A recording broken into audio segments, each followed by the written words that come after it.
محرم الحرام کو حرام کیوں کہا جاتا ہے؟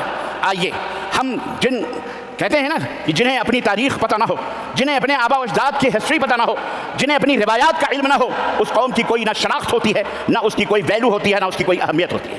جس قوم کے سلسلے اس کی تاریخ سے جڑے ہوتے ہیں، باپ دادا اور اپنے آبا و اجداد کی روایات سے جڑے ہوتے ہیں، اس قوم کو کبھی نہ کوئی مٹا سکا ہے اور نہ قیامت تک اسے کوئی مٹا سکتا ہے۔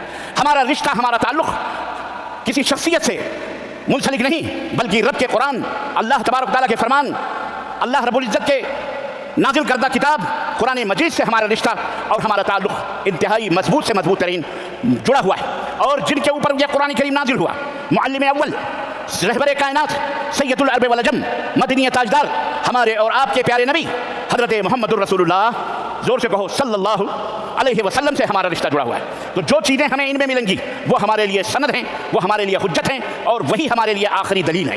قرآن کریم میں ماہ محرم کی فضیلت، ماہ محرم ہی نہیں بلکہ آپ کو ایک اور تاریخی حقیقت بتاؤں کہ یہ جو مہینے ہم دوسروں دنیا کے اندر دیکھ رہے ہیں، ہر مہینے 12 مہینے کہے جاتے ہیں، اللہ تعالیٰ نے قرآن کریم میں خود کے اپنے بنائے ہوئے مہینوں کا تذکرہ قرآن کریم میں کرتے ہوئے ارشاد فرمایا، ان عدت الشہور عند اللہ 12 شہرا، اللہ کے نزدیک کل مہینوں کی تعداد 12 ہے۔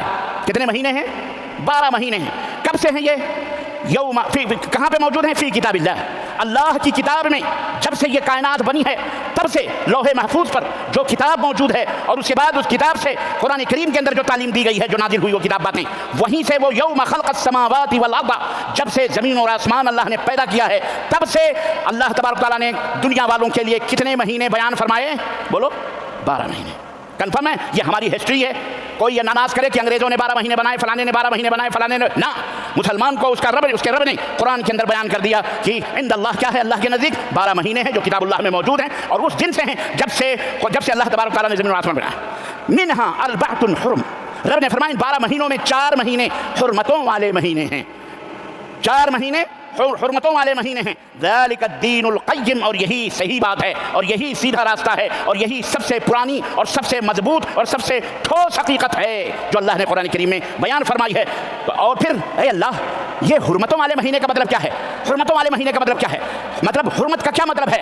محرم حرام کیا ہوا ہے؟ اللہ رب العزت نے فرمایا فلا تظلموا فیہن انفسکم، تو اے میرے بندو، ان 4، ویسے تو ہمیشہ اپنے آپ کے اوپر ظلم کرنا یا کسی کے اوپر ظلم کرنا حرام ہے، لیکن ان 4 مہینے جب تمہیں ملیں تو یہ انتہائی قسم کے حرام مہینے ہیں۔ مطلب اس کے اندر اپنے آپ کے اوپر ظلم مت کرو، کسی کے اوپر ظلم نہ کرو، لڑائی نہ کرو، فتنے نہ کرو، فساد نہ پھیلاؤ، قتل و غارت گری نہ کرو، چوری چماری نہ کرو، ایک دوسرے کی برائی، یہ تمام یعنی حرام ہے ان تمام مہینوں میں ایسے کام کرنا جو اللہ کے حکم کے مطابق ہوں، اللہ کی منع کردہ چیزیں ہوں یا نبی صلی اللہ علیہ وسلم نے جو منع کیا ہو ان کو آپ کریں، ان کا ارتکاب کریں، وہ جرائم کریں، یہ منع ہے۔ حضرت عبداللہ ابن عباس رضی اللہ تعالیٰ عنہ فرماتے ہیں اپنے جانوں کے اوپر ظلم نہ کرو، مطلب یہ ہے کہ اللہ تعالیٰ نے 4 مہینے خاص کیے ہیں۔ ویسے تو ہر مہینے میں جرم کرنا، گناہ کرنا حرام ہے، لیکن 4 مہینے میں خصوصی طور پر گناہ کرنا اللہ رب العزت نے حرام قرار دیے ہیں، کیونکہ اس کے اندر اگر تم گناہ کرو گے، اس کے اندر اگر گناہ کرو گے تو تمہیں ڈبل ٹربل کئی گناہ کا اور گناہ تمہارے اوپر پڑے گا، ایک گناہ کے بدلے 10 گناہوں کا تمہارے پر بوجھ آئے گا۔ اسی طرح سے اس مہینوں کے اندر نیکی کا کام کرو گے تو اللہ تبارک و تعالیٰ تمہارے اعمال میں زیادتی فرمائے گا۔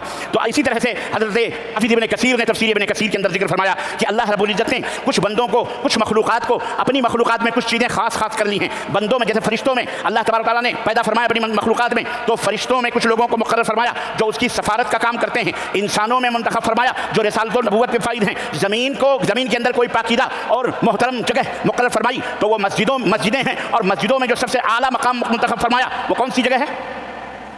خانہ کعبہ ہے۔ اسی طرح سے راتوں میں جو رات اللہ نے سب سے بابرکت بنا منتخب فرمائی وہ کون سی رات ہے؟